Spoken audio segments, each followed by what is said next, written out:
Bulletin کے آغاز میں آپ کو خبر دیں، ڈسٹرکٹ اینڈ سیشن کورٹ اسلام آباد نے شیخ رشید کی ضمانت کی درخواست مسترد کر دی ہے۔ عدالت نے محفوظ فیصلہ سنا دیا ہے۔ اسی کی تفصیل جانیں گے سما کے نمائندے اسلم کھوکر سے۔ اسلم بتائیے گا۔ جی بالکل، شیخ رشید کی جو آج ضمانت بعد از گرفتاری کی جو درخواست تھی اس کو عمر بشیر نے جو ہے وہ مسترد کر دیا ہے۔ اس سے پہلے کیس کی جو سماعت ہوئی تھی جس پر دونوں فریقین نے دلائل دیے تھے اور کیس کا فیصلہ محفوظ کر لیا گیا تھا اور 3 بجے کا اعلان کیا گیا تھا، تو 3 بجے جج نے آج آ کے فیصلہ سنایا۔ اس سے پہلے جو آج سماعت ہوئی تھی اس میں جو پروسیکیوٹر ہیں، اس کے ساتھ ساتھ مدعی جو وکیل ہیں، انہوں نے یہ کہا تھا کہ جو شیخ رشید کے بیانات ہیں یہ اس سے انتشار پھیلنے کا خطرہ ہے، اور اس کے ساتھ ساتھ ان کا یہ بھی کہنا تھا کہ عدالت نے شیخ رشید جو ہے وہ ابھی گرفتار بھی ہوئے تھے، جیل میں بھی تھے، تو ان کا رویہ ایسا ہے کہ وہ ابھی سے نہیں سنبھالے جا رہے، تو اگر ان کو ضمانت دی گئی تو اس سے انتشار کا پیدا ہو سکتا ہے۔ اور یہ 2 بڑی جماعتوں میں جو ہے وہ اختلافات پھیلانے کی کوشش کر رہے ہیں، کیونکہ آصف علی زرداری اور عمران خان کے بہت زیادہ فالوورز ہیں، ان کو چاہنے والے ہیں، تو اس سے جو ہے بڑا خطرہ ہو سکتا ہے۔ اس دوران انہوں نے 3 وزراء کا بھی مثالیں دی تھی، جن میں بے نظیر کی مثال دی تھی، لیاقت علی خان کی مثال دی تھی، اور پھر یہ بھی کہا تھا کہ عمران خان پر بھی ایک دفعہ جو ہے وہ حملہ ہو چکا ہے۔ تو اس کے بعد جو دونوں جبکہ جو شیخ رشید کے وکیل تھے ان کا یہ کہنا تھا کہ اس سے براہ راست آصف علی زرداری پر کوئی اثر نہیں ہوتا، بلکہ انہوں نے عمران خان کا جو بیان تھا اس کو دوبارہ اس کو یہ کہا تھا کہ یہ بیان ٹھیک ہے، اس لیے جو شیخ رشید ہے اس کو ضمانت دیجیے۔ لیکن عدالت نے دونوں فریقین کے دلائل سنے، پھر ان کو دلائل سنے اور پھر جو فیصلہ محفوظ کیا اور فیصلہ وہی سنا دیا، اور اس میں جو عمر بشیر مجسٹریٹ جو ہے جوڈیشل مجسٹریٹ، انہوں نے شیخ رشید کی ضمانت کی درخواست ہے وہ مسترد کر دی ہے۔ بالکل، اسلام آباد کی مقامی عدالت نے سابق صدر آصف علی زرداری پر قتل کی سازش کے الزام سے متعلق کیس میں شیخ رشید کی ضمانت کی درخواست پر فیصلہ محفوظ کیا تھا، جو کہ اب سنا دیا گیا ہے۔ ڈسٹرکٹ اینڈ سیشن کورٹ اسلام آباد نے شیخ رشید کی ضمانت کی درخواست مسترد کر دی ہے۔ عدالت نے یہ محفوظ فیصلہ سنا دیا ہے۔ اسلم کھوکر، بہت شکریہ آپ کا۔ اور اب آپ کو بتائیں کہ ترکی اور شام میں ہولناک زلزلے سے ہلاکتوں کی تعداد 5000 سے زیادہ ہو چکی ہے۔ زلزلے کے بعد ترکی اور شام میں ہر طرف تباہی کے مناظر ہیں۔ اب تک 350 سے زائد آفٹر شاکس آ چکے ہیں۔ کئی علاقے صفحہ ہستی سے مٹ گئے۔ تباہ حال شامی شہر حلب کھنڈر بن گیا۔ ادلب میں بھی ہر طرف ملبے کے ڈھیر ہیں۔ خراب موسم کے باعث کئی علاقوں میں امداد پہنچنا مشکل ہو چکا ہے۔ ہولناک زلزلے سے 25,000 سے زائد افراد زخمی ہوئے۔ اسپتالوں میں بستروں اور ادویات کی قلت پیدا ہو چکی ہے۔ ترکی میں 7 روزہ سوگ کا اعلان کر دیا گیا ہے۔ فضا سوگوار ہے۔ اقوام متحدہ نے اموات کی تعداد 20,000 تک جانے کا خدشہ ظاہر کر دیا ہے۔ ترکی اور شام میں خوفناک زلزلے نے شہر کے شہر تباہ کر دیے۔ رہائشی عمارتیں، دکانیں، شاپنگ مالز اور عبادت گاہیں ملبے کا ڈھیر بن چکی ہیں۔ زلزلے سے پہلے کیا مناظر تھے اور اب کیا حال ہے، یہ دیکھیے اس رپورٹ میں۔ وزیر اعظم شہباز شریف نے ترکی کے لیے وزیر اعظم ریلیف فنڈ قائم کرنے کا فیصلہ کر لیا ہے۔ وفاقی کابینہ نے 1 ماہ کی تنخواہ امدادی فنڈ میں دینے کا اعلان کر دیا ہے۔ وزیر اعظم شہباز شریف کی زیر صدارت وفاقی کابینہ اجلاس میں ترکی میں ہولناک زلزلے پر اظہار افسوس کیا گیا۔ وزیر اعظم شہباز شریف نے کہا، قیمتی انسانی جانوں کے ضیاع پر بے حد رنجیدہ ہیں۔ وزیر اطلاعات مریم اورنگزیب کہتی ہیں کہ مخیر حضرات سے برادر ملک ترکی کی فراخ دلانہ مدد کی اپیل ہے۔ حکومت نے دہشت گردی کے خلاف بلائی گئی آل پارٹیز کانفرنس پھر مؤخر کر دی ہے۔ وفاقی وزیر اطلاعات مریم اورنگزیب کہتی ہیں کہ وزیر اعظم شہباز شریف کل صبح انقرہ روانہ ہوں گے۔ جمعرات 9 فروری کو بلائی گئی اے پی سی مؤخر کی جا رہی ہے۔ اتحادیوں کی مشاورت سے نئی تاریخ کا اعلان ہوگا۔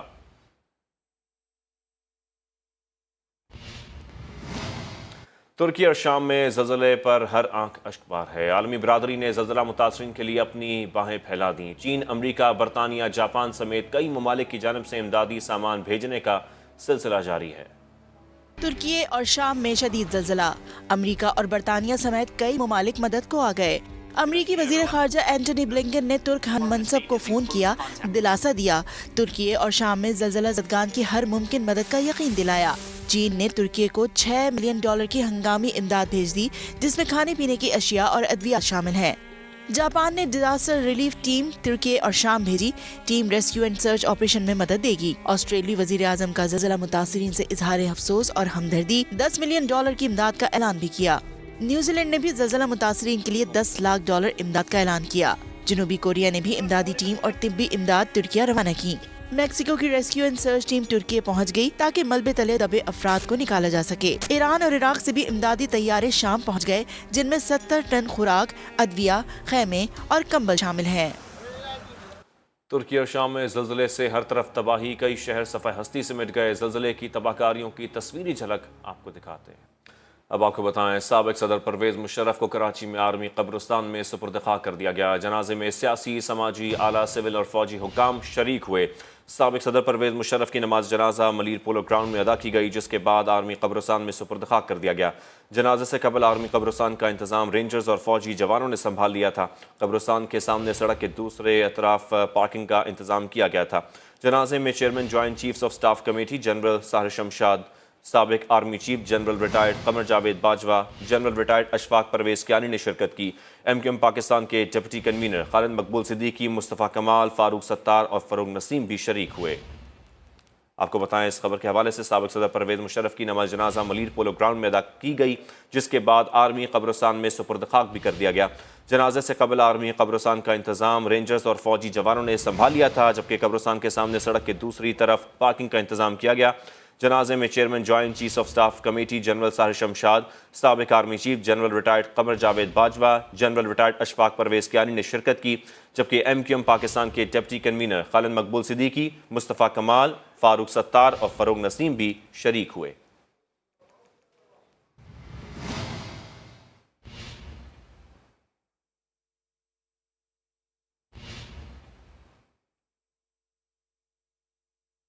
سپریم کورٹ نے نیب ترامیم سے ختم یا منتقل ہونے والے مقدمات کی تفصیلات ایک بار پھر طلب کر لی ہیں۔ نیب قانون میں ترامیم کے خلاف عمران خان کی درخواست پر سماعت کے دوران جسٹس منصور نے ریمارکس دیے کہ کتنے کیسز کا فیصلہ ہوا اور کتنے واپس ہوئے، تفصیلات دیں۔ اس تاثر میں کتنی سچائی ہے کہ کوئی کیس ختم یا غیر مؤثر نہیں ہوئے۔ اسپیشل پروسیکیوٹر نے جواب دیا کہ قانون میں ترامیم سے کوئی نیب کیس ختم نہیں ہوا۔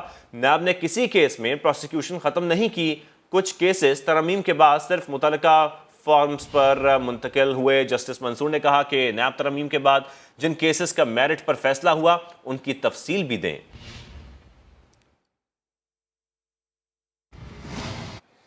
عمران خان نااہلی کیس میں اسلام آباد ہائی کورٹ کا لارجر بینچ تشکیل دے دیا گیا۔ چیف جسٹس عامر فاروق کی سربراہی میں 3 رکنی بینچ تشکیل دے دیا گیا۔ جسٹس محسن اختر کیانی اور جسٹس ارباب محمد طاہر بینچ کا حصہ ہوں گے۔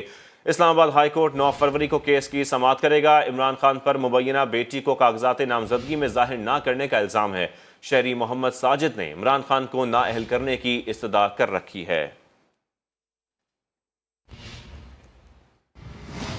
اور آپ کو بتائیں توشہ خانہ کیس میں عمران خان آج بھی پیش نہ ہوئے۔ فرد جرم عائد نہ ہو سکی، حاضری سے استثناء مل گیا۔ جج نے ریمارکس دیے کہ حاضری سے استثناء کی درخواست دائر ہوتی رہی تو فرد جرم کیسے عائد ہوگی۔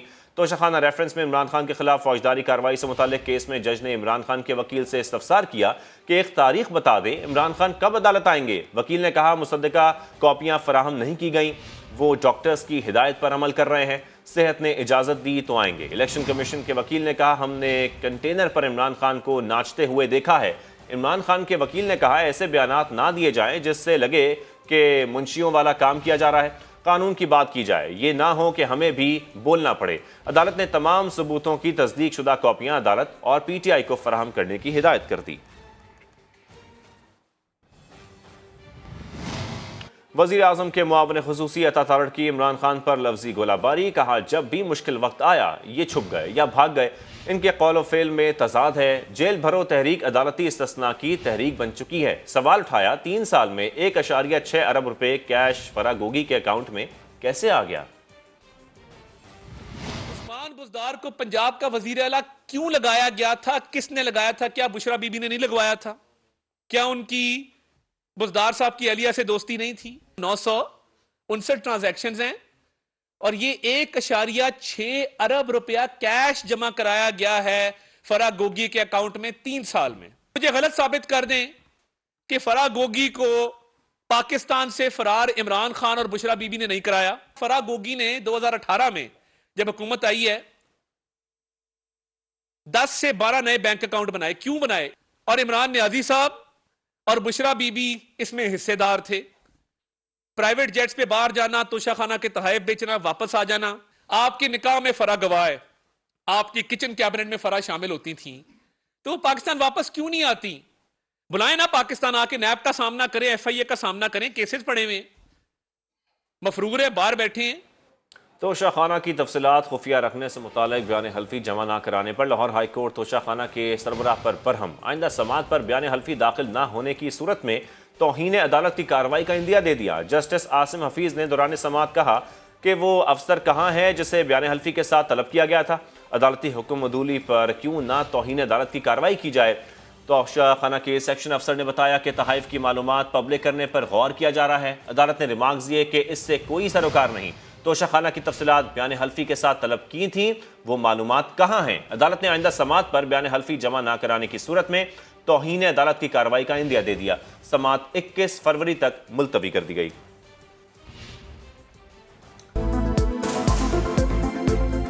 Welcome back. اب آپ کو بتائیں تحریک انصاف کے رہنما فواد چودھری کے لیے ایک اور مشکل، اسلام آباد پولیس نے الیکشن کمیشن کو دھمکانے کے کیس میں شراب نوشی کی دفعات بھی شامل کر لی ہیں۔ مزید جانیں گے اس بارے میں اسلام آباد سے سما کے نمائندہ خصوصی قمر المنور سے۔ قمر، بتائیے گا مقدمے میں نئی دفعات کیوں شامل کی گئی ہیں؟ جی بالکل، جو تھانہ کوثار میں ایک مقدمہ درج کیا گیا تھا سیکرٹری الیکشن کمیشن کی درخواست پر، اس میں یہ جو دفعات لگائی گئی تھی وہ 4 دفعات تھی جس کے تحت یہ مقدمہ درج ہوا تھا۔ جب ان کی گرفتاری عمل میں لائی گئی تو ابتدائی طور پر ان کا ایک ٹیسٹ جو تھا وہ پنجاب فورنزک لیبارٹری کو سیمپل کے طور میں بھجوایا گیا، جس میں یہ بات ثابت ہوئی کہ جس وقت ان کی گرفتاری عمل میں لائی گئی تھی اس وقت یہ الکوہل کے نشے میں تھے، اور اس کے بعد اب کیونکہ کوگنیزیبل آفینس ہے، اس کو اسی ایف آئی آر جو تھانہ کوثار میں درج کی گئی اس میں ان دفعات کا اضافہ کر دیا گیا ہے۔ یہ 69 بٹا جو 23 ایف آئی آر تھی جس میں دفعہ 303/4 کا اضافہ کیا گیا ہے جو حدود کی دفعہ ہے، اور اس میں شراب نوشی جو ہے وہ کرنے والے کو 3/4 کے تحت کیا جاتا ہے۔ اب اسی تحقیقات کے لیے مزید جو پنجاب فورنزک لیبارٹری اس میں لکھا گیا ہے کیونکہ جو ٹھیک ہے، تفصیل کے لیے قمر بہت شکریہ آپ کا۔ کراچی اور اندرون سندھ بلدیاتی الیکشن کے نتائج میں مبینہ تبدیلی کے مقدمات، الیکشن کمیشن نے ریٹرننگ افسران کی سرزنش کی اور جماعت اسلامی سے 20 فروری کو ٹھوس شواہد طلب کر لیے۔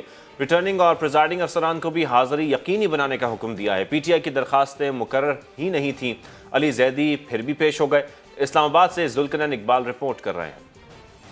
کراچی میں بلدیاتی انتخابات کے نتائج پر الیکشن کمیشن میں گھمسان کارن، جماعت اسلامی کے وکیل کا نتائج پیپلز پارٹی کے حق میں بدلنے کا الزام، سماعت کے طریقہ کار اور فیصلہ جلد نہ ہونے پر بھی سوال اٹھایا۔ ممبر کے پی نے ریمارکس دیے، قانون کے مطابق جماعت اسلامی کے تمام کیسز قبل از وقت ہیں۔ صوبائی وزیر سعید غنی کمیشن کے سامنے اور باہر پیپلز پارٹی کی جیت کی وضاحتیں پیش کرتے رہے۔ پی ٹی آئی انہوں نے بھی اور جماعت نے بھی یہ تاثر دینے کی کوشش کی کہ پیپلز پارٹی پتہ نہیں کیسے جیت گئی کراچی میں۔ پیپلز پارٹی کراچی کے کچھ علاقوں میں اپنا اثر و رسوخ اور ووٹ بینک رکھتی ہے اور ہم نے انہی علاقوں سے اس مرتبہ بھی جیتا ہے۔ پی ٹی آئی کے علی زیدی نے الیکشن کمیشن کے سامنے پیپلز پارٹی پر الزامات کی بوچھاڑ کر دی۔ ممبر سندھ نثار درانی بولے، آپ کی درخواستیں مقرر ہوں گی تو سماعت کریں گے۔ علی زیدی میڈیا کے سامنے الیکشن کمیشن پر بھی خوب گرجے برسے۔ جو تماشا دیکھا 15 جنوری کو کراچی میں کہ election commission Sindh was not prepared, election تو ہو گیا سکون سے پریسائڈنگ آفیسرز نے، اور اس کے بعد جو آر اوز نے تماشا کیا وہ سب نے دیکھا۔ ٹنڈوالا، یار اور ساون کی مختلف یونین کونسلز میں نتائج تبدیلیوں کے متعلق سماعت کے دوران ریٹرننگ افسر نے 63 ووٹوں پر ڈبل مہر لگنے سے لاعلمی ظاہر کی تو ممبر پنجاب نے کہا الیکشن کیا اس طرح کرایا جاتا ہے؟ اس طرح تو عام انتخابات کا بھی بھٹا بیٹھ جائے گا۔ کمیشن نے فریقین کو نوٹس جاری کرتے ہوئے سماعت 16 فروری تک ملتوی کر دی۔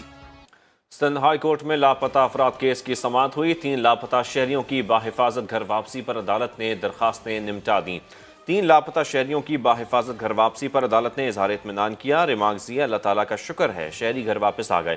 عدالت کی پھر کاوشوں سے لاپتہ افراد واپس آنا شروع ہو گئے ہیں۔ عدالت نے تینوں لاپتہ افراد کی بازیابی سے متعلق درخواستیں پولیس رپورٹ کے بعد نمٹا دیں۔ شہری شبیر اللہ خان، شہزور اور شہیر کافی عرصے سے لاپتہ تھے۔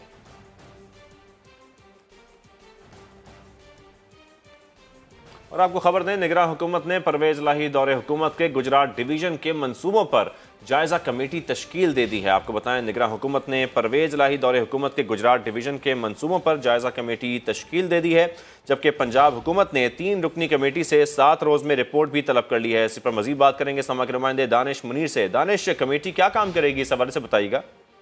جی بالکل، پنجاب حکومت کی جانب سے 3 ممبران پر مشتمل کمیٹی جو ہے وہ گجرات کا دورہ کرے گی اور وہاں جا کر جتنے بھی پرویز الہی دور کی جانب سے منصوبے جو ہے وہ تیار کیے گئے تھے، منظور کیے گئے تھے اور ان کے لیے جتنے بھی فنڈز کا اجرا کیا گیا تھا ان سب کا تفصیلی جائزہ لے گی اور اس کے اوپر باقاعدہ طور پر رپورٹ مرتب کرے گی کہ کتنے فنڈز جو ہیں وہ قانونی طور پر استعمال کیے گئے ہیں اور کتنے فنڈز جو ہیں وہ جن کا غیر قانونی اور غیر ناجائز استعمال ہوا ہے۔ کمیٹی سے جو ہے وہ 7 روز میں رپورٹ طلب کی گئی ہے، جس میں 3 جو ہے وہ اعلیٰ افسران پر مشتمل یہ کمیٹی ہے۔ جی ٹھیک ہے، بہت شکریہ تفصیل کے لیے۔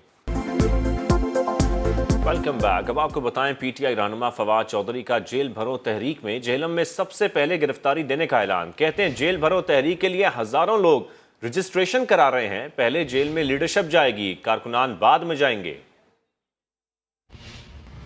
آئین کر رہے ہیں، میں پوچھتا ہوں پچھلے 9 مہینوں سے کیا ملک میں آئین ہے؟ کیا پاکستان میں جو انسانی حقوق کی خلاف ورزیاں ہو رہی ہیں، جو لوگوں کو اٹھایا جا رہا ہے، جو لوگوں کو بغیر وارنٹ کے اٹھا کے غائب کیا جا رہا ہے، آرٹیکل 105 آئین کا کہتا ہے گورنر شیل گیو ڈیٹ، جس دن اسمبلی توڑے گا اسی دن ڈیٹ دے گا الیکشنوں کی۔ آئین کدھر رہ گیا ہے؟ آج پاکستان میں معاشی حقوق جو ہیں وہ معطل ہیں، بنیادی انسانی حقوق معطل ہیں اور اب پاکستان کا پولیٹیکل سٹرکچر بھی جو ہے وہ تباہ کرنے جا رہے ہیں۔ جیل بھرو تحریک کے نتیجے میں ہزاروں لوگ جو ہیں اس وقت پاکستان میں رجسٹریشنز کروا رہے ہیں اور یہ تحریک میں لیڈرشپ سب سے پہلے جائے گی۔ جیلم سے سب سے پہلے گرفتاری میں دوں گا اور باقی لوگ بھی گرفتاریاں پہلے لیڈرشپ گرفتاری دے گی۔ کارکنان انشاءاللہ تعالی اس کو فالو کریں گے اور یہ پاکستان کی تاریخ میں اتنی ہی بڑی تحریک ہوگی جتنی ہم نے پاکستان کی آزادی کے لیے تحریک شروع کی تھی۔ اسلام آباد کے ریڈ زون میں 3 مربع کلومیٹر کی مستقل توسیع کا فیصلہ کر لیا گیا ہے۔ تحریک انصاف کے گزشتہ احتجاج کے دوران ریڈ زون کی عارضی توسیع کے دوران منصوبے کی کامیاب آزمائش بھی کی جا چکی ہے۔ اسلام آباد سے قمر المنور رپورٹ کر رہے ہیں۔ وفاقی دارالحکومت میں حساس عمارتوں اور تنصیبات کو محفوظ تر بنانے کا مشن، سیکیورٹی خدشات اور مستقبل میں ممکنہ احتجاج کے پیش نظر ریڈ زون کی حدود کو مزید 3 مربع کلومیٹر کے علاقے تک وسیع کر دیا گیا۔ مزید 3 مربع کلومیٹر علاقہ شامل ہونے سے پیمز اسپتال، سیکٹر F8 اور 0 پوائنٹ بھی ریڈ زون میں شامل ہو گئے۔ سیکٹر F8 کو سفارتکاروں کی رہائش گاہیں ہونے کے باعث ریڈ زون میں شامل کرنے کا فیصلہ کیا گیا، جبکہ 3rd ایونیو، پریڈ گراؤنڈ اور کلب روڈ بھی اب ریڈ زون کا حصہ ہوں گے۔ ریڈ زون کا توسیعی منصوبہ تحریک انصاف کے گزشتہ احتجاج کے دوران عارضی طور پر نافذ العمل کر کے کامیابی کے ساتھ آزمایا بھی جا چکا ہے۔ کیمرہ ٹیم کے ساتھ قمر المنور، سما، اسلام آباد۔